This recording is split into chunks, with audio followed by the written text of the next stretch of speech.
Welcome to another podcast. I'm here once again with Ferdi. Here we are Yes. again. A lot has happened in the meantime, but perhaps we can start with the news of the past few days. Evergrande. Thank you, Midas, for introducing me, and thanks again for having me over. Like you said, there's a lot to discuss.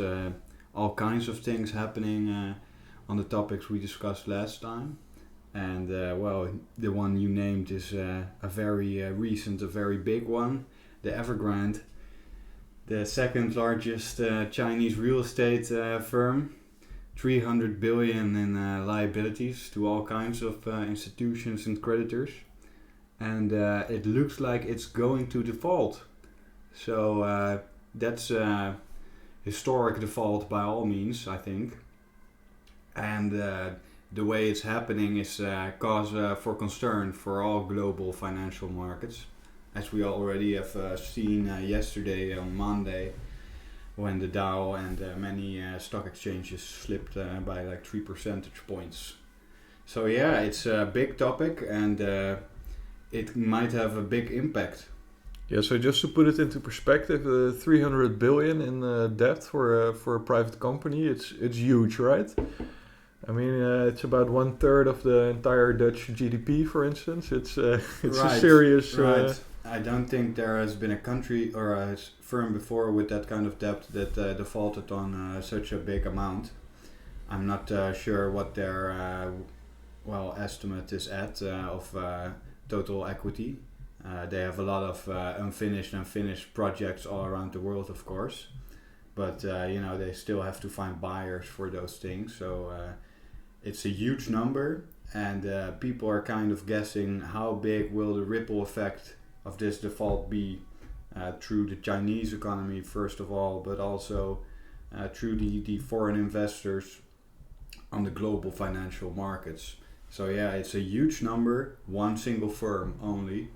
Who knows what the final tally will be if it takes other firms with it. Yeah, Evergrande itself has a number of competitors, of course. So obviously, investors will take a close look at their books as well, and this could mean a large ripple effect also for other property developing firms in emerging economies. I mean, all their books will have to be rechecked, I Right. think. So there's no telling where it will end. Maybe the last time in 2007, the economic shock started in the US. Maybe this time it's going to come from China. Yeah, we don't know. Yeah, we don't know, and it's like you say, there's like the principal risk of evergreen defaulting on those loans, and those creditors not getting back their money, and that has consequences of all kinds of its own, of course. And depending on how much exposure certain banks or institutions have, they will be either serious or a heavy hit on the balance sheet, as it were. But the real interesting element is, like you say, what are investors going to do with other similar assets? Is this a wake-up call for everyone that the bubble is about to pop and it's time to get out now out of all these markets? And it's not only China, of course, but also here in Europe and all kinds of housing bubbles all over the world. And if that happens, I don't even want to make a guess on the trillions of dollars that will be wiped out in stocks of those kinds and bonds of those kinds.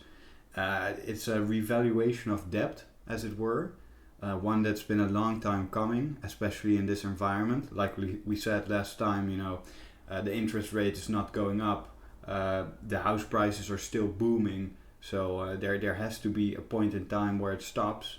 And in China, this seems to be the point in time where at least things are turning around for, the second biggest real estate manager in China.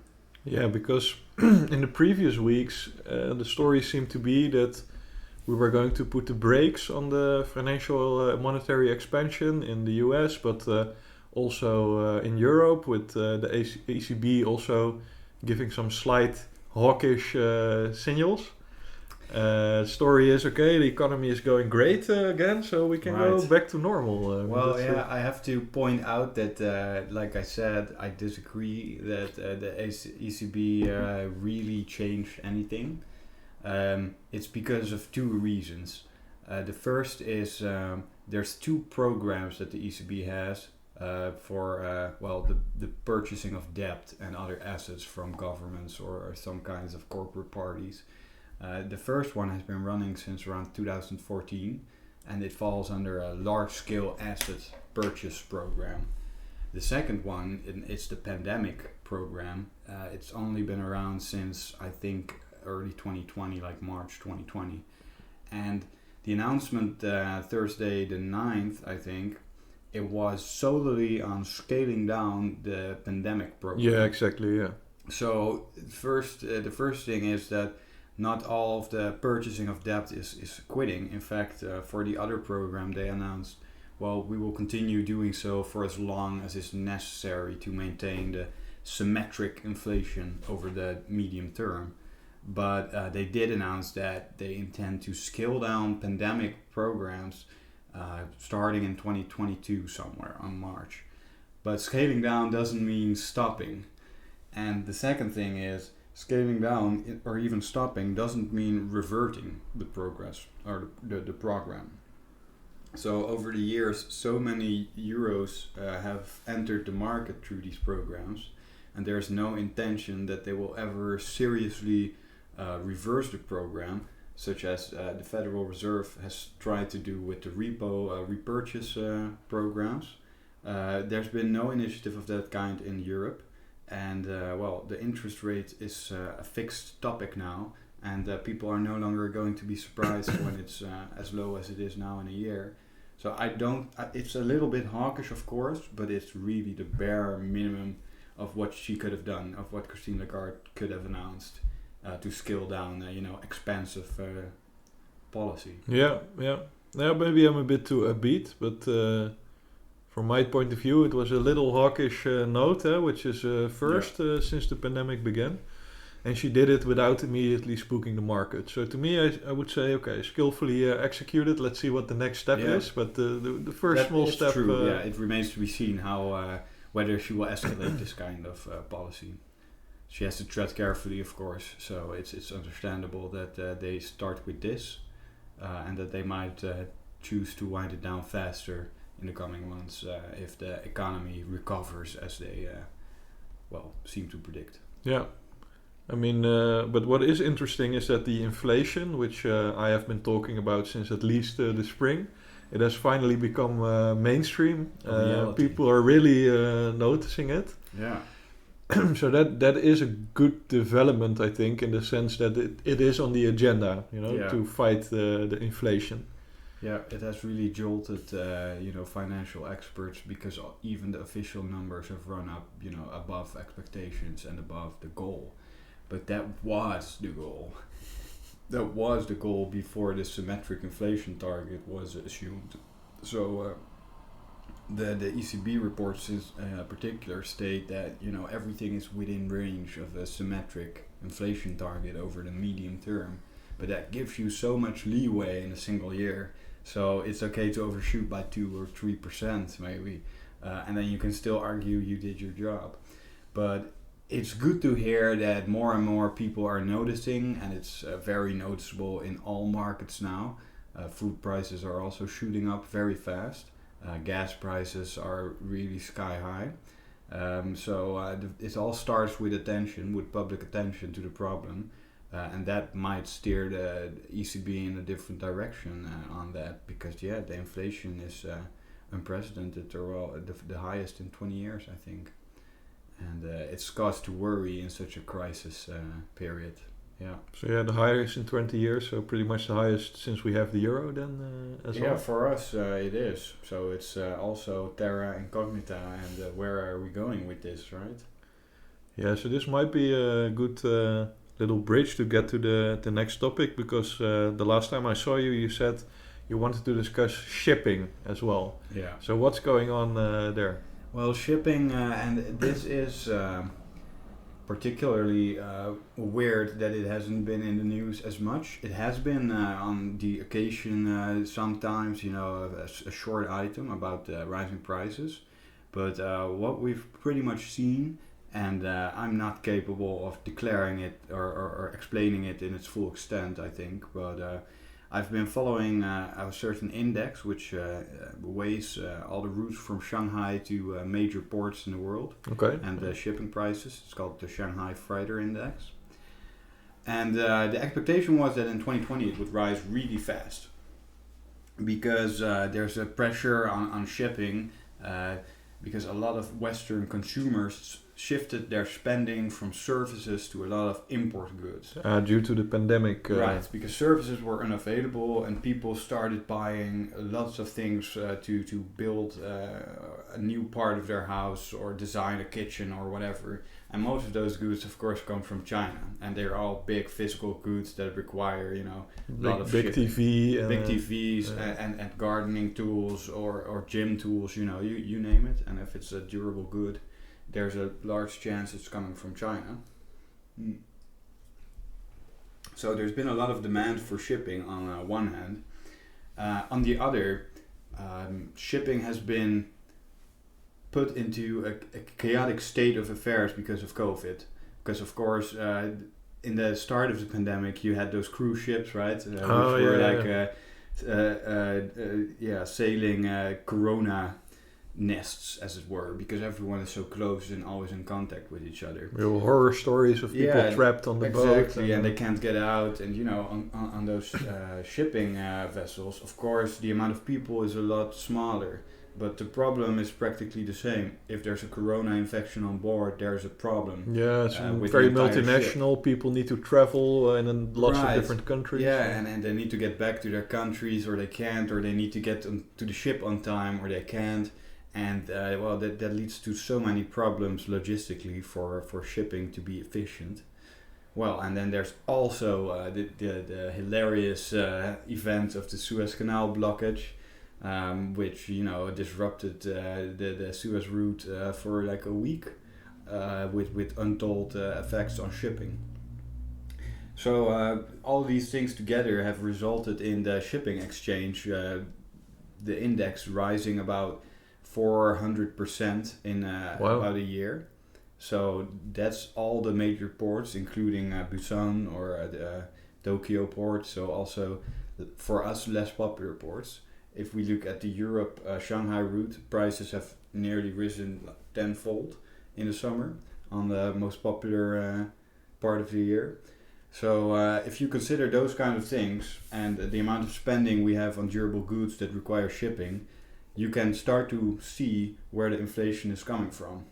It's coming from factors like shipping, which have risen through the roof and become totally inefficient industries, as it were. They're starting to push the price of everything up. All the things that you have to order or have to be shipped from somewhere are getting more and more expensive. So I think this is one of the major reasons that all around inflation on all durable goods is really occurring fast now, including food, for instance. It also needs a lot of shipping, and even though it might not all be shipped from Shanghai, it's all being pressured by the high prices there and the choice of a lot of shipping companies to divert their power there and their capacity to Shanghai in order to maximize profit. So it's just rising the prices on either market, I think. So can you attribute these cost increases purely to the pandemic, or are there also some more structural causes to it? Well, it's I'm sure there's also structural causes in terms of capacity of ports, for instance. No way to handle the demand that there is. But it's important to underline that the real booming of this problem, the real development has happened under COVID. And I think that the necessity of all kinds of measures to contain corona spread combined with the new kind of demand for all these durable goods has been a very, very big factor and essential in just letting the prices hit the sky, as it were, because everyone wants those goods on time, but it's just not happening, and it's disrupting the entire supply chain, of course, not just shipping to the consumer, but also in the middle of the supply chain where we have to bring parts of a machine to a different factory. So it's costing time and money for all the parties. Yeah, so in my upcoming book, I'm talking a lot about regionalization, that we are moving from a globalized world to a world which is more regional. And then I'm talking about reshoring, producing closer to the target market, but also nearshoring, that an area closer to the target market could become more important. And then also the whole shift in which China is trying with their Belt and Road initiative to do more via rail. So I gather from what you're saying that these developments are not exactly related, but perhaps could have an augmenting effect on those processes which are already going on. Yeah, definitely. And the Belt and Road is like a good example of how China, has foreseen this problem occurring sometime in the future, and it's becoming more viable, of course, as the price of shipping goes up. It only needs to rise high enough for other means of transport to become the mainstream, because they're the cheapest option. So it's also for your idea of reshoring and bringing it closer to home. It will become viable once the shipping costs will become too much, or the costs of delays, and late shipments arriving. Once that's at a point where you really can't handle it anymore, you'll have to find local suppliers. The real question is, to what extent is it possible to remain at our current level of economic production with that model?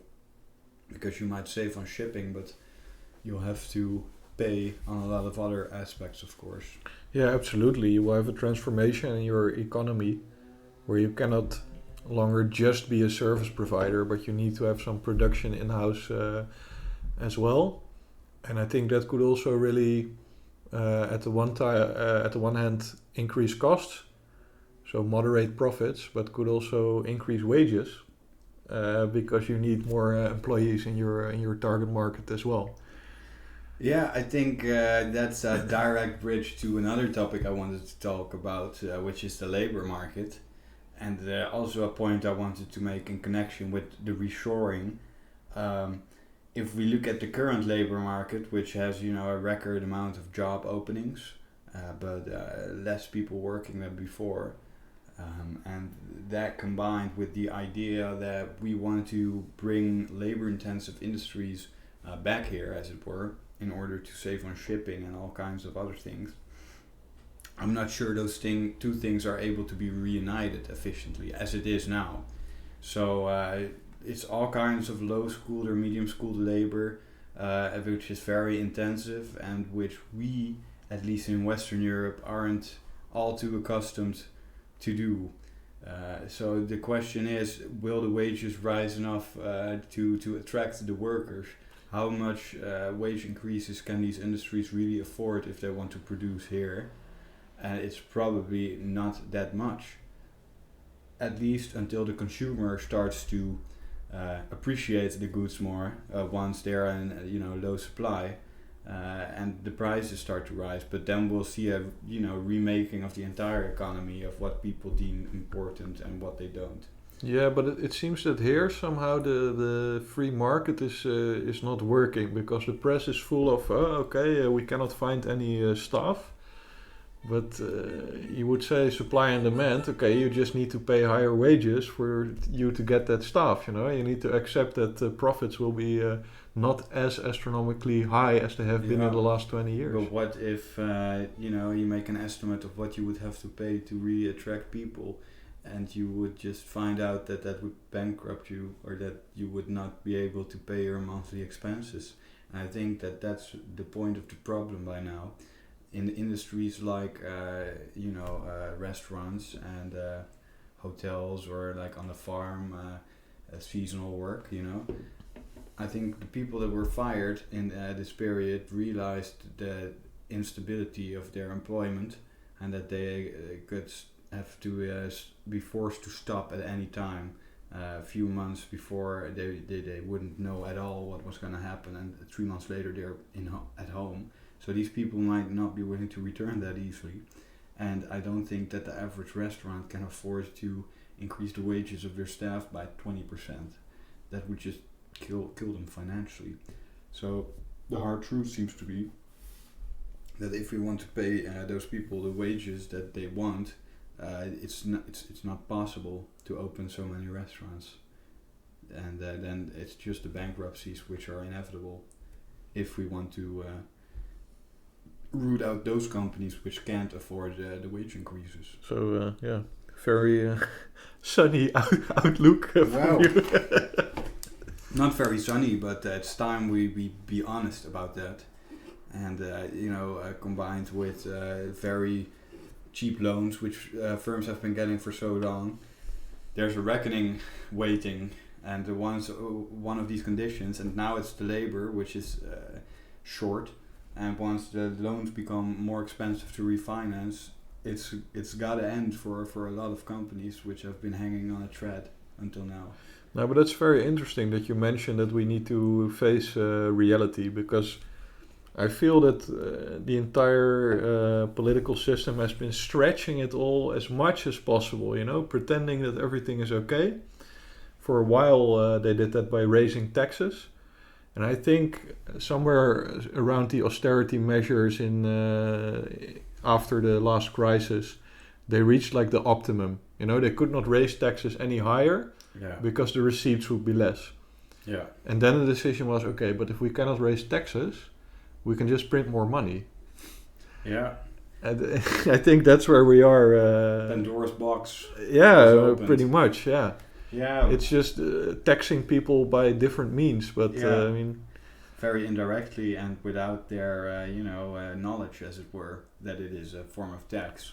Well, they're not being informed. The media is not doing anything in this regard. It doesn't seem to be either within their interest or in their capacity to understand and relate it to everyday happenings. But that's a very disturbing fact, considering how often the housing market is in the news. Yeah. And how little central bank policy has been discussed in relation to that. Monetary policy is seen as something which is not political, it's just a force of nature. Right. And if you raise the tax by 1%, then everyone is in an uproar. Out in the streets. Exactly, but if you print 1,000 billion euros, then you can just do that without any opposition. Which is really weird, because I'm sure that if you hold a psychological experiment where you give someone 10 euros and then say, well, these are all the euros in the world, and then say, well, I'm giving your friend here 20 euros, what do you think about that? Then most people will say, well, I'd rather you not, right? Because exactly, that means my 10 euros is worth less. But in our system, because it's so unknown and so many people are unfamiliar with the entire idea of what a central bank is really doing every day, that it's just out of the picture, and we'd rather blame something else. Yeah. Yeah, well, it's true that the ECB is not under democratic control, but I do think you could do something. So I have this crazy idea, if you're willing to hear me out. Enlighten me. Well, any EU member state could say, okay, I'm going to refinance the entire government debt at 3%. So I'm going to make sure that my pension fund gets a good return on their money. That's one. Part two, I'm sending a message to the rest of the EU, like, okay, these low interest rates are not possible anymore. And part three, you are forcing your government, but also the governments that come later, to be very austere. I mean, they need to cut spending, because now those interest payments are serious. Yeah. It's not free money anymore. But I think it's just political suicide. If you introduce a 3% loan on your entire state debt, you have to pay that out of your budget every year. Yes. So what are you going to cut? And that's gonna hurt. I'm not sure how big the impact would be on a country like the Netherlands, but I'm sure we're talking about billions a year. Yeah, you need to not care about being re-elected. Right. Right. Right. And people will elect themselves over rejecting, your idea. Yeah, we're so proud that we're receiving loans with 0% interest, right, or negative interest rate. Yeah, it's free money. It's free money, right? That's what the balance sheets also says. It's all free. But if you do it to 3%, like with many firms who have loans between 1 or 2% interest, if it would go to 3%, they would become insolvent, and the debt payments would just kill them, just like it's killing Evergrande now. And I don't think, maybe a few member states would manage, but imagine Italy or something introducing such a law. Yeah, there's a huge risk to both member states and also to corporates who are reliant on these low interest rates. On the other hand, I mean, a continuation of the current policy, that's to me even scarier. It's even scarier because your wages are going down in real levels and all assets are going up. So we are creating like a new class society. I mean, everyone who has wealth will be rich indefinitely, and everyone who doesn't just will because be... somehow. Nothing really changes, but somehow it's become more valuable. And, it's a direct result, of course, of the past 10 years of policy by the central bank. I mean, we're slowly drifting into like something out of Charles Dickens, like with most people extremely poor, and then some of the lucky guys can just live without working. I mean, there's a guy in the media last week, he put it really bluntly. He said like, okay, but I'd be much better off just owning 2 apartments than working. Yeah, but those kinds of weird situations where what we think would be logical economically is no longer happening, and people are always just choosing the imagined returns of some investment. It doesn't matter if the investment is trash, like we're seeing with Evergrande now. It's just all about letting the money work for you. And that's been stimulating some very bad developments here all over the world. Incomes aren't going up, so it's very understandable that people want to gain income from other sources. Interest rates on banking accounts are 0 or less. So of course people want to use their capital to gain returns somewhere else. Like I said, it's a direct result of the central bank's policy. Even those people that normally would never use a euro of their savings to invest because it's too risky. Yeah. Even they are continuously pushed to put it somewhere where it at least gets 2% or 3% return a year, because they have 50,000 in savings, but they don't get any interest. Yeah. And they are taxed though. They are taxed.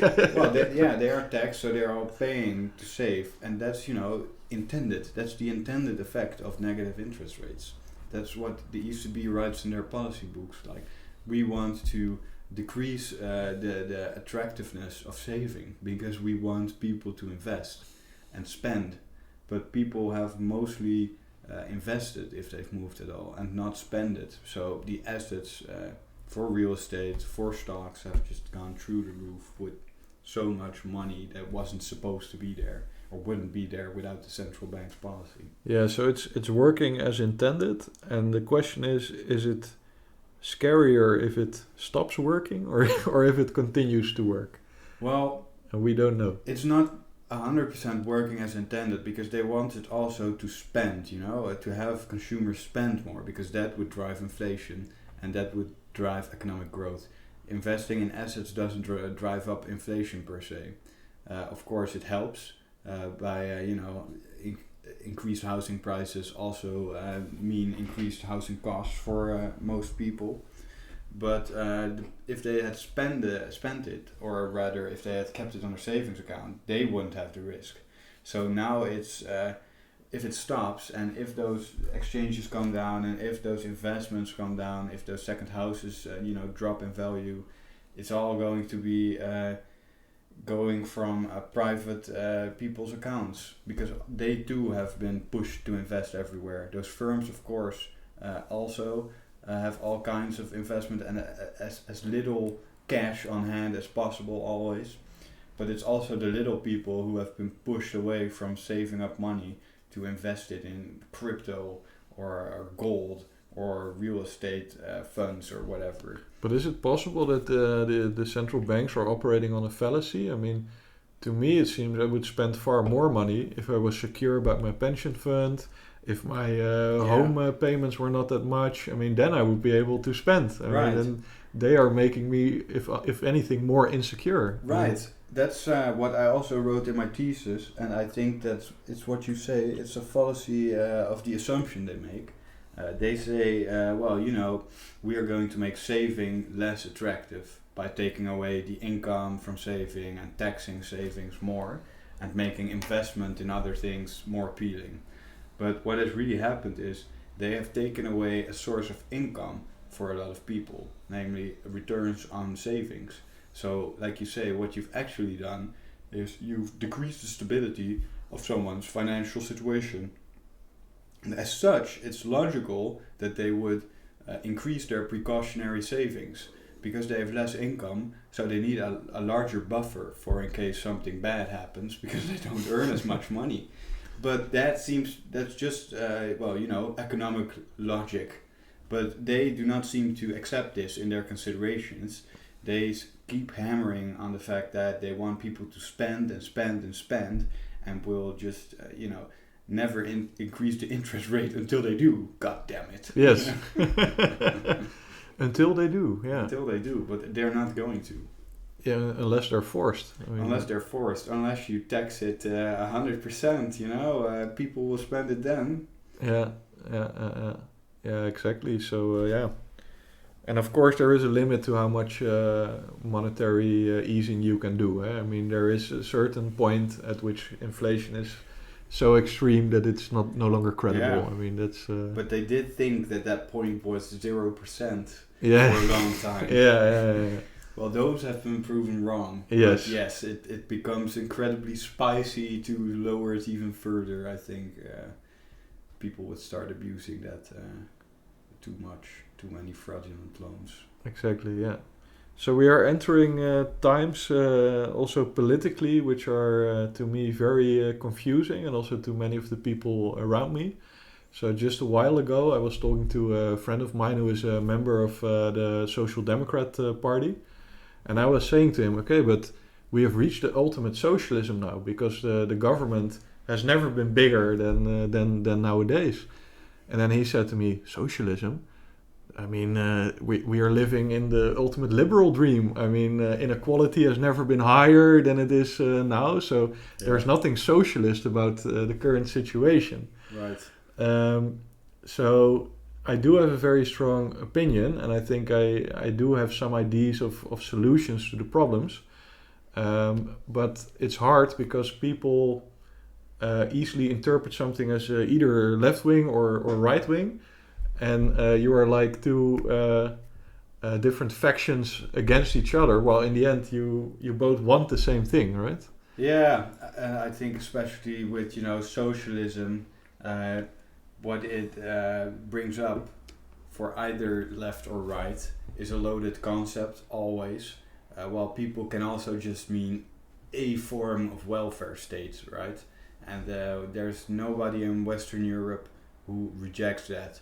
I think so. We're all socialists in that sense. In a way, yeah, absolutely. And left-right is a very unfair comparison to use when it comes to that, because it would almost imply to someone who sees right-wing people as not being socialists or not supporting those ideas, as someone who would deny any form of welfare or social provisions.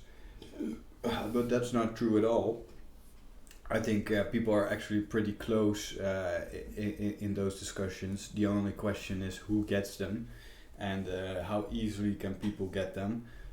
But both left and right agree that there must be some form of welfare state in order to help, the truly needy. But I think it's a bit disconnected from the expansion of the government in the past 2 years. because it's been on such a personal level and such a direct connection on what you can and cannot do. Of course, expansion of the government in socialist or at least welfare state terms would mean, basic income was introduced, and who knows, the times are but so crazy. the government does have a very large percentage of the economy. They're just not spending it on on fun stuff. I mean, Yeah, it's true. They're like 44% of all spending, but I think expansion of the government should always be seen. How much has it changed compared to previous points in time? And I don't think that particular percentage has really gone up that much. Maybe it has in the past year, because of course the government subsidies have been under backing, as it were, public spending and economic growth as it is. But I don't think that lowering that amount in itself would really be a reduction of socialism, as it were. Like, on what fields are you going to reduce public spending would then be my question. Well, I think you need to, if you are really being honest and you are really taking the pain of the economic downturn, then you need to cut somewhere. I mean, I think you cannot raise taxes anymore, so you need to cut. Or you stop printing money. But as we have discussed, I mean, the printing of money is also finite, so you need to cut somewhere. And what I'm seeing is the opposite. We're not going to cut. We're going to be increasingly ambitious. We have we're going to get rid of all fossil fuels. So I mean, it's there seems to be no plans for reducing no credible plans. Involvement. No credible plans. No. In these economic sectors.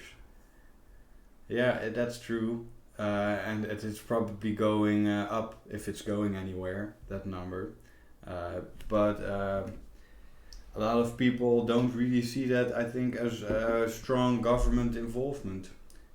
Sure, they subsidize the hell out of electric vehicles or whatever. Yeah. But people see that as a marginal development. Yeah, but factually it's not marginal. It's not marginal, but they think, well, it's only socialist if they're building the Teslas, if they own the factories.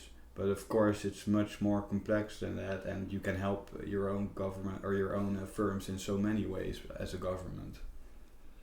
Yeah, because just to tell you something about my experience, I used to be left wing about 10 years ago, and then left wing government started to bail out a bank, and then I was like, huh? So why should I be left wing if they are just going to use my tax money to bail out banks? So then I became right wing. And pretty much around last week, I decided to leave the right-wing party as well, because the right-wing party was introducing Eurobonds, was doing nothing about the monetary expansion, and has let the state debt balloon up to unforeseen heights. It seems almost like nobody wants to face the consequences of finance as it is. Yeah. Nobody wants to be the one to introduce the austerity this time, even though last time that our country did it, it was not even that unpopular, and people really understood it. It was the right decision. It was the right decision, yeah. But I don't think people are willing to throw themselves under the bus right now, especially in the Euro perspective. They don't want to be the one country that causes serious problems for the Euro as it is. Mark Rutte sometimes tries to push back, but it's always a very limited showman attempt to show, I don't totally agree, but in the end, we're gonna do it your way. We're gonna do it anyway. Yeah. And most people, I don't think have the balls as it is, or as it were, to stand up to those kind of things. Same with the monetary policy. They don't want to be the one that says the party ends here, and the booze is out, and it's time to drink some water now, because it's not gonna make you any friends. Or very few friends. Yeah, well, the good news is that we can criticize what is happening, huh? So that's the good news. I think we can also think, not completely, but we can think of alternatives. But we just need to think on how can we make those alternatives credible, and how can we make them visceral to let really people feel like, oh yeah, this is a good idea. Yeah. That's a big challenge, which I think about a lot. Yeah, it's a big challenge, especially the last part, of course, because you need belief in order to really enact change on that kind of level.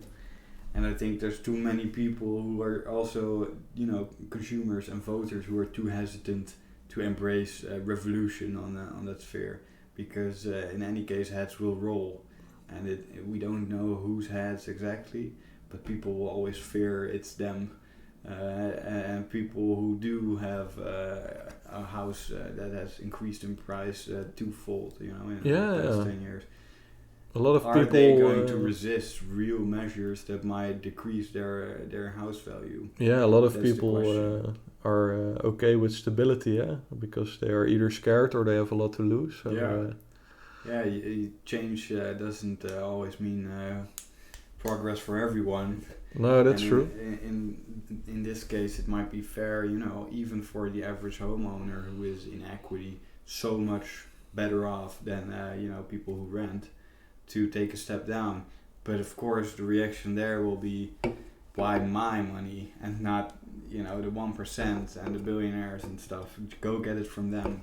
So if we want to really be serious about tackling inflation and reducing the expense of monetary policy, we're gonna have to have a good talk with each other about what that would mean for a lot of people here, in order to help the others.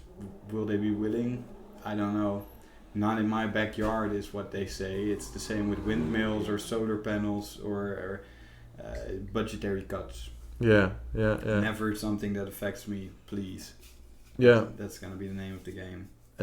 Yeah, maybe that's the end. Just we continue on until it becomes impossible to maintain. I mean, that's. And then suddenly we're in like a Blade Runner-esque world, and we're walking around depressed in the rain. Yeah, or the Weimar Republic, to take a historic example. I mean, also very entertaining and spontaneous. But I guess the real truth is nobody knows. And even people in power don't seem to really have an idea. No, but we continue to criticize it, and we continue to come up with new ideas. Yeah. So just keep on fighting the good fight, I think. Yeah, and it's unique situations, so that should be interesting to those who are interested. And there's lots of opportunities to learn all kinds of things about how people react to all kinds of weird policy developments. So it's an interesting time, and I'm sure that there's never been as much potential for change as now. The only question is, can we make the change that we want happen? And for most people, that change is very different than what I think also you have in mind. Yeah, so if you're listening right now, just enjoy the ride. Sit back, light one up, enjoy the ride. All things come to an end. Take a cold beer and with the boys. With the boys, enjoy. Yeah. Right. So I think we discussed a lot of the topics which we wrote down. Anything else you want to discuss? Well, we might talk a little bit. I think it's a very interesting development. The AUKUS treatment, the Australia, United Kingdom, US defense treaty. Yeah. Very interesting how that seems to come out of nowhere, and now France is pissed off beyond measure. And I think it's very signifying of how loose the alliances are getting, and how multipolar the world is becoming. Yeah, I actually asked my friends today for some input on that, because I don't fully understand it myself, but they are like this Navy nerds, So they had some sort of talk about how France will probably be compensated somehow, but I didn't really understand it. Well, that's part of the row, is that Australia had an outstanding order with France for nuclear submarines amounting to, I think, about $30 billion. Serious? But they almost 1/10 of the outstanding debt of. Right. Imagine the nuclear submarines you could purchase with that money, right? Exactly. You could conquer the Pacific. Yeah. But they seem to have scrapped that order and are now purchasing from the US. And France is just furious, and they recalled their ambassadors, which is very unique in these kinds of relationships. And today they announced that France has vetoed the EU-Australia free trade agreement. Of course, linking everything. That's exactly. For us Dutch people, it's like, well, thanks. I'm not sure I consent to this move, and whether it's in my interest. You know, at this point, the EU is just a play ball of France and Germany politically. They're pestering the UK, you know, and now they're using it to attack politically Australia. It's a very interesting development. Also, considering the unrest in the Pacific, you know, with China and India and Australia and Japan, you know. It's not heating up very fast, but it's definitely not cooled down. So this Pacific focused partnership is very interesting. It also excludes New Zealand somehow because they feel that New Zealand's ties with China are too good. Okay. And New Zealand has signaled that they don't want to spy anymore on China for their allies. New Zealand doesn't really have military to speak of, so that's right. They have some strategic ports, but no, sizable military. But it's a very interesting development comparing to the world, 10, 20 years ago, where it seemed to be, after the Soviet Union fell, a unipolar world with the US and its allies against the rest. But now it's just, it seems to be a free-for-all, more and more, which I think is very interesting. Yeah, I think the relationship between Australia and the US has been strong for a long time. But what I'm also interested in is to see how are the ASEAN countries and India as well going to try to walk the tightrope between China and the US. Well, India, for one, has signed defense treaties with Australia and Japan in the recent months and the past year. But they're also part of the Shanghai Cooperation. Right, it's take the best of both worlds. Exactly. Right? So and see how long that works out for you. So it's a very interesting region, and this just adds fuel to the fire, I think. Definitely something to give attention to in the coming. The name of the game in the Pacific, I believe, is who can deny access to the shipping lanes. I mean, if you can deny access to the shipping lanes through your opponents, who has the best missiles? Exactly. Anti-ship missiles. Who has the best missiles, the best carriers, the best nuclear submarines? Yeah, it's not about occupying certain ports or strategic places. It's about denying, transport and commerce to the enemy. So the bad thing about that is that it's not very hard for China to be good at that. It's a lot harder to build defensive capabilities than it is to build offensive capabilities. If you shoot 100 missiles, you can have a very advanced defense system, but it's gonna have a problem, right? So I think the powers are pretty evenly matched by now. Yeah, let's hope it stays evenly matched, right? I mean, that's the best guarantee for stability that you that you have. Let's at least hope that China thinks they're evenly matched, and let's hope that they don't do anything funny. Yeah, well, let's see how China gets out of their economic crisis, because this Evergrande thing is going to have a lot of impact on them. And also their internal divisions are extreme. Their housing market is also extreme. I read last week that in Shenzhen, the price of an apartment is 43 times the annual wage. I mean, in Holland it's like 10 times, and that's already very crazy. But imagine it's 43 times over there. Good luck saving up. Good luck keeping the population happy and keeping your social contract working over there. So no, you're right. China has a lot of domestic problems as well, so they probably won't risk having a foreign affair, as it were. Yeah, I mean, there's also a lot of talk about being like in a competition with China, but I think it's far better for all of us if China stays stable and we stay stable as well. I think we have a lot more shared interests than dividing interests. Yeah, for sure.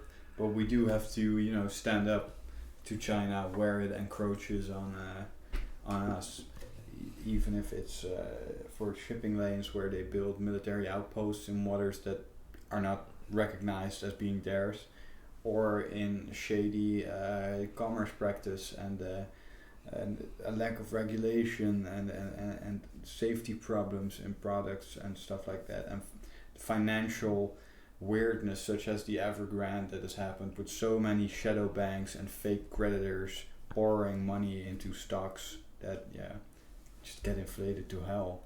So China has its problems, we have our problems, but I'm sure we can help each other. They're not our ally though. They're a contender, that much is sure, economically, culturally, on a worldwide setting. They want to get more influence than us. That's just a fact. So we have to keep that in mind. And they have a very interesting and innovative regime.